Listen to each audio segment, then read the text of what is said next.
कि राज्य के स्तर पर पूरी राजनीति में सबसे विश्वसनीय चेहरा नीतीश कुमार है। ये तय हो गया। बिहार में जो चला उसको मैंने नाम दिया है अनिल जी, नीमो।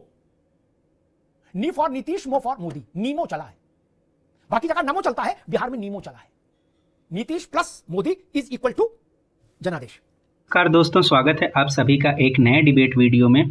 दोस्तों, जैसा कि आप जानते हैं कि बिहार में महागठबंधन की करारी हार हुई है और एनडीए की प्रचंड जीत हुई है, लेकिन वह अपनी कमियां ढूंढने के बजाय एसआईआर और इलेक्शन कमीशन को दोषी ठहरा रहे हैं।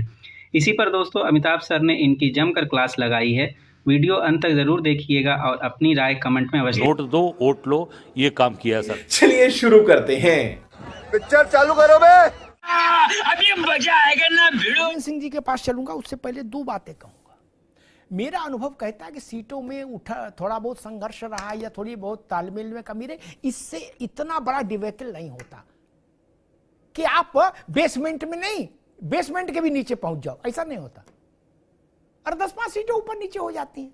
इससे ज्यादा करिश्मा तो नहीं। ये परिणाम, इसको ऐसे कवर अप नहीं कर सकते कि ना देखिए राहुल गांधी ने 2 बार टेलीफोन पर बात कम की इसलिए ऐसा नतीजा आ गया। मान लो तेजस्वी के घर शिफ्ट हो जाते राहुल गांधी तो भी नतीजा नहीं बदलता, अगर जनता ने ये मन बना लिया था। या राहुल गांधी तेजस्वी 24 घंटा साथ दिखते तब भी ये हाल होता। इसको बोलते हैं सुनामी। सही पकड़े हैं। ये नतीजा नहीं है चुनाव का। और सुनामी जब आती है तो फिर वो किसी कारण से अब प्रभावित नहीं होती, जान लीजिए। फिर वो आती ही है, लपेट के ले ही जाएगी। जब तेजस्वी यादव को जीत के लिए संघर्ष करना पड़ जाए तो सोच लीजिए फिर बाकी क्या बचा। कौन सा झंडा गाड़ लेते हैं एवरेस्ट पे, बोले नहीं राहुल जी और मैं गठबंधन में थोड़ा मिठास कम थी। गजब बेइज्जती है। विचित्र स्थिति हो गई।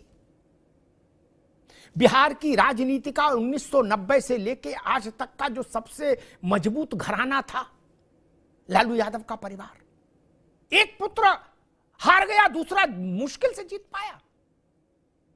क्या ये जो पॉलिटिक्स ऑफ एमवाई है, क्या ये दरक गई है? क्योंकि जो मिजाज बिहार का लगभग वही मिजाज उत्तर प्रदेश का थोड़ा खतरनाक इसलिए ज्यादा क्योंकि यहां बहन जी भी हैं। धर्मेंद्र जी। जी नमस्कार अमिताभ जी, हमारे पहले साथियों और आपके दर्शकों को मेरा प्रणाम। कृषि के लिए आने वाले समय के लिए बड़े गंभीर चीजें हैं। एक तो चुनाव एक बिल्कुल नजदीक था तो हड़बड़ाहट में जो एसआईआर लेके आए, जैसे बिहार में अचानक आया और पेपर्स मांगे गए और जिसका प्रैक्टिकली जहां जिन प्रदेशों में राज्यों में महीने में एक प्रमाण पत्र बनाना बड़ा मुश्किल है सामान्य प्रक्रिया से, वैसे में एसआईआर में 47 लाख वोट काट दिए गए। वो आज तक अभी तक हम लोग और बिहार के तमाम साथी समझ ही नहीं पा रहे। एक ही काम, झूठ बोलो, झूठ बोलो, झूठ बोलो, बार बार बोलो, बार बार बोलो, बार बार बोलने वाले हैं। 20 साल शासन करने वाले को अचानक रिश्वत के रूप में कहा जाएगा जब चुनाव में दिया जाता है। 10,000 रुपए दे दिए गए। उन कितने हाउस होल्ड को उसने इफेक्ट किया। बिहार जैसे राज्य में 10,000 रुपीज, जहां प्रति व्यक्ति आए अगर अस्थायी जो ये मान लिया जाए इकोनॉमिक वो तो करीब 38,000 40,000 है। वहां पर 10,000 रुपीज अगर खाते में गया तो वो कितने हाउस होल्ड्स को इफेक्ट किया, ये महत्वपूर्ण है। और दूसरा, एक राजनीतिक दल अगर एक संवैधानिक संस्था के साथ मिल करके दल और उस राजनीतिक संस्था ने छल के तहत वोटों की या तो चोरी या तो हेराफेरी या मतदाताओं को मत देने से वंचित कराते, बड़ी गंभीर बात है। ठीक है, मैं छोड़ दो कहना। जिसका स्यापा आज कर रहे हैं सब लोग, 90 दिन के इलेक्शन कैंपेन ने तेजस्वी ने किसी मंच से ये बातें नहीं बोली। वो तो दूसरी बात बोल रहे थे यूं यूं करके। तो आप कब तक पढ़ोगे गरुड़ पुराण यार? कोई नई बात तो लाओ। मैं फिर उत्तर प्रदेश वालों को चेता रहा हूं, यहां यह बहाना भी नहीं चलेगा कि जल्दी आ गया, समय कम था और बाढ़ थी और सूखा था। न बाढ़ है न सूखा है, 1 साल पूरा कड़क पड़ा है एसआईआर में। देख लो भैया, बाद में न कहना कि बताया नहीं था भैया आपने। तब यह भी बोलने को नहीं मिलेगा जो आज मिल भी रहा थोड़ा बहुत। एसआईआर हो चाहे एफआईआर हो, दोनों बातें जान लो। ऐसा सफाया तभी होता है जब जनता के मन से उतर जाओ, बाकी कभी नहीं होता, ये जान लीजिए। आपका वैसा सफाया बिहार में हुआ जैसा सफाया इंदिरा गांधी और उनकी कांग्रेस का 77 के चुनाव में भी नहीं हुआ था। तब भी वो लोकसभा में 126 सीट जीत के आई थी। आप तो उससे भी ज्यादा नीचे चले गए। इस बिहार में भारी रक्तपात हो जाता वोटिंग के दिन, हिंसा हो जाती, सैकड़ों लोग मारे जाते अगर लाखों लाख लोगों को वोट देने का अधिक अवसर नहीं मिलता। एक बूथ पर बवाल नहीं हुआ, एक बूथ पर बवाल नहीं हुआ। गजब करते हो, कहां से लाते हो यार ऐसी थ्योरी? लाखों लोग सड़क पर उतर आते। वो बिहार है, गोवा नहीं, वो क्रांति की जमीन है। केवल आप ही को समझ में आया कि लाखों लाख वोट कर गए, जनता तो नहीं आई सड़क पर उतरकर। इसलिए ये गरुड़ पुराण नहीं चलेगा। मेरी सामान्य समझ ये कहती, राघवेंद्र सिंह जी समझ नहीं पाया ओम प्रकाश राजभर को किस डॉक्टर ने बताया था, वो कौन से नजूमी ताकत का इस्तेमाल करके आए थे जब उन्होंने कहा था एक लड़का सब पर भारी है, प्रधानमंत्री, मुख्यमंत्री, केंद्रीय मंत्री सब लड़ रहे हैं, लेकिन तेजस्वी ने सबको ललकार दिया टाइप का। नहीं तो आप भी जानते हो बीजेपी वालों को जान के क्या। अब तो कहेंगे भाई लाइन में बाहर खड़े हो जाओ, एक एक करके अंदर बुला लेंगे। राघवेंद्र सिंह से कहेंगे भाई एक एक को भेजो अंदर। बोले हाँ ओम राजभर आओ, अनुप्रिया आओ, संजय निषाद तुम आओ, ले प्रसाद जाओ, बताशा बाहर।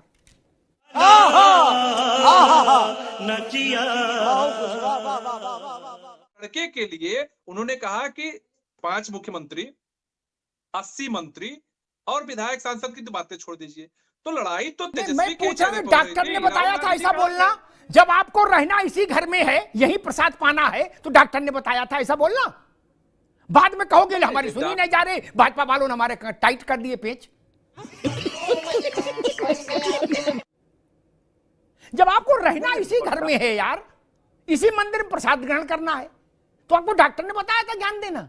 ये मैं पूछ रहा हूं। नहीं तो अमिताभ जी, सही बोलना क्या किसी से पूछ के सही बोला जाएगा क्या? उन्होंने तो सही कहा कि भाई एक लड़के से ही तो सब लड़ रहे हैं और लड़के जीत लिए, बधाई के पात्र हैं, बधाई दिया जा रहा है, पटाखा फूट रहा है, तमाम आप देखिए आज लड्डू मिठाई बट रहा है। तो जो सत्य है सत्य कहेंगे, सत्य सुनेंगे। उन्होंने तो सही कहा कि एक तेजस्वी से लड़ने के लिए देश के प्रधानमंत्री से लेके 5-5 मुख्यमंत्री, 80 मंत्री, सांसद, विधायक तो अनेकों हैं। घर में रह रहे हो, उसी को पर तंज कस रहे हो कि तेजस्वी इतना बड़का नेता, बताओ उससे प्रधानमंत्री समेत 80 मंत्री और 20 मुख्यमंत्री लड़ रहे हैं। ये बात राहुल गांधी कैसे चल जाएगा? ओम प्रकाश राजभर के लिए नहीं चलेगा भाई साहब। भाजपा कड़क हेडमास्टर है, थेथरोलॉजी जैसे बायोलॉजी है ना, वैसे थेथरोलॉजी। थेथरोलॉजी से कोई फायदा नहीं है, थेथरोलॉजी करने वाले भी जान रहे। कार्यकाल गवाह है, मैंने अपने लिए और अपने परिवार के लिए कभी राजनीति में जगह नहीं मांगी। पता नहीं उनको मुख्यमंत्री बनाएंगे भी कि नहीं। बिहार में तो आम चर्चा थी, हम लोगों ने देखा कि भारतीय जनता पार्टी का प्रत्येक वर्कर ये कह रहा था, प्रत्येक जिले में कहीं छोटे सरकार है, कहीं बड़े सरकार है, कहीं चुनाव में अब तक तो कट्टा उट्टा की बात कर रहे थे, अब तो कह रहे हैं गोलियां भी मारेंगे और सिनेमा पे गड़िया चढ़ा के भी मारेंगे। तो अगर यही सुशासन है तब तो भाई मुबारक है। इस सुशासन की तो हमने नहीं चर्चा। ठीक है धर्मेंद्र, एसआईआर बिहार में सुप्रीम कोर्ट के देखरेख में हुआ है, इसलिए ये थेथरई मानी जाएगी कि अब अगर आप इस पर प्रतिक्रिया दें लगातार तो माना जाएगा कि फिर गजब थेथरई है। हारना भी होता है चुनाव में। क्या बोला तूने? कहां से आते हैं ये? से देखने की कोशिश की है, उससे मैं इस नतीजे पे पहुंचा हूं कि MY फॉर्मूला कहीं प्रभावशाली नहीं रहा बिहार में। नाथ गए बिहार में प्रचार करने 39 सीटों पर, ठीक, और अखिलेश जी गए और राहुल जी गए। चार्ट निकलवा देख लीजिएगा अभी थोड़ी देर में, जब ये शो खत्म हो जाए। मैं टिप्पणी नहीं करके चीजों को कड़वा नहीं करूंगा, पता लग जाएगा किसके चरण शुभ थे। बड़ी अच्छी बात कही है। अखिलेश जी जहां जा गए वहां का नतीजा भी मिला लेना, ठीक, पता लग जाएगा आपको। और योगी आदित्यनाथ जहां जा गए, अब तो कोई उसमें SIR घुस नहीं जाएगी। अब तो जो परिणाम आ गया वो बदल नहीं सकता, कोई फेरबदल नहीं कर सकता, कोई हेरा फेरी नहीं कर सकता, मिला लेना। जनादेश का सम्मान केवल तब नहीं किया जाता अनिल जी जब हमारे पक्ष में आए। जनादेश का सम्मान तब भी वैसे ही किया जाना चाहिए जब हमारे खिलाफ आए। तब ये गुड्डू ने ऐसे देखा इसलिए हम हार गए, पप्पू ने ये कह दिया, ननकू ये बोल गए इसलिए हार गए, जुम्मन ने लाल शर्ट पहन ली इसलिए हम हार गए, ये बच्चों वाली बातें हैं। तेजस्वी जी ने कहा हम 30,000 रुपया बैंक में डालेंगे, नीतीश जी ने 10 ही डाले थे। जानता 10,000 ज्यादा होते कि 30,000? ये तो सब जानते, 5 साल का बच्चा भी जानता है। फिर काहे नहीं आपकी बात सुनी? सरकारी नौकरी किसे खराब लगती है, जबकि एक एक सरकारी नौकरी के लिए लोग खेत बेच के तैयारी करते हैं। उस कमी की ओर मत देखना कि हमारे कंठ की विश्वसनीयता नहीं है या कंठ की विश्वसनीयता बहुत कम है। वो वाला M22 नहीं चला, अब चला महिला और युवा। नीतीश बाबू के लड़के के लिए ठीक कहा किसी ने कि संघर्ष था कि बनाओ इसको। नीतीश जी ने कहा मेरे जीते जी संभव नहीं होगा ना, या तो हम हट जाते हैं तो यही राजनीति कर ले, और अगर हम हैं तो ये नहीं रहेंगे।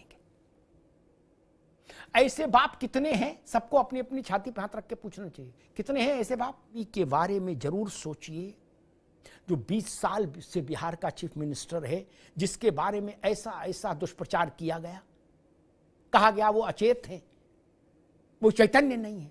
उसको बिहार की जनता ने उसके माथे पर केसर का तिलक लगा दिया, चंदन का तिलक लगा दिया, और कहा 25 से 30 फिर से नीतीश। बंद करो हाथ जोड़ के, मैं मोदी साहब से गुजारिश करता हूँ, मैं राजनाथ सिंह से गुजारिश करता हूँ।